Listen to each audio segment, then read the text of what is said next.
नमस्कार. आपल्याला उकडीचे मोदक बनवण्यासाठी एक पातेलं घ्यायचं आहे. त्यात 2 वाटी पाणी टाकायचं आहे.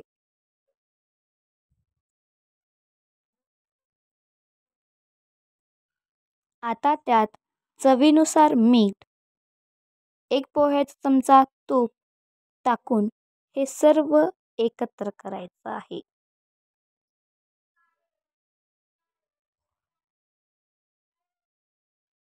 आता त्यात 1 वाटी तांदळाचे पीठ टाकायचं आहे व एकत्र करायचं आहे.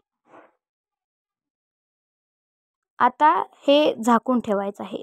सारण बनवण्यासाठी एका मोठ्या कढईत 2 चमचे तूप टाकायचे आहे. तूप गरम झाल्यावर त्यात बारीक केलेले काजू बदाम टाकून लालसर होईपर्यंत तळायचे आहेत.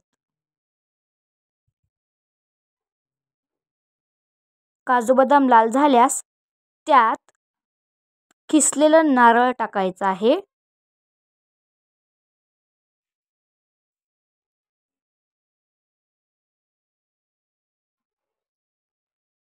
व एकत्र करून घ्यायचं आहे.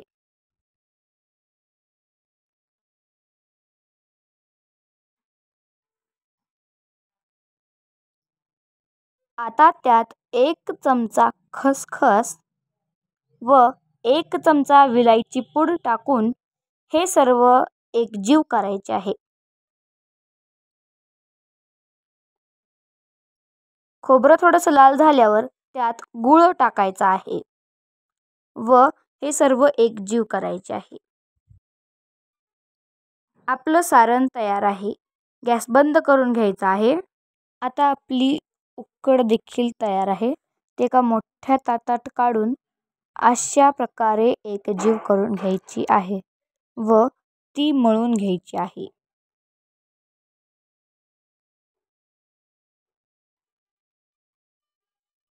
आता त्या पिठाचे छोटे छोटे गोळे करून प्रत्येकाची पारी करायची आहे.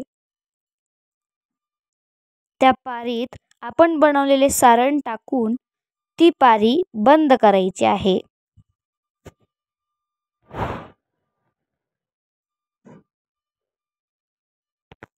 आता एका मोठ्या कढईत खाली पाणी टाकून वर चाळणीला तूप लावून ठेवायचे आहे व आता त्यावर मोदक ठेवायचे आहेत.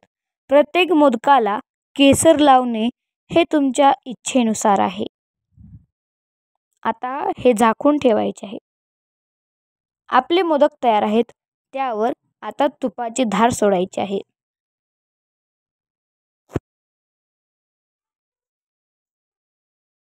आता मी हे चाखून पाहणार. वा, अप्रतिम. तुम्ही आतील सारण पाहू शकताय. ही रेसिपी नक्की ट्राय करा. धन्यवाद.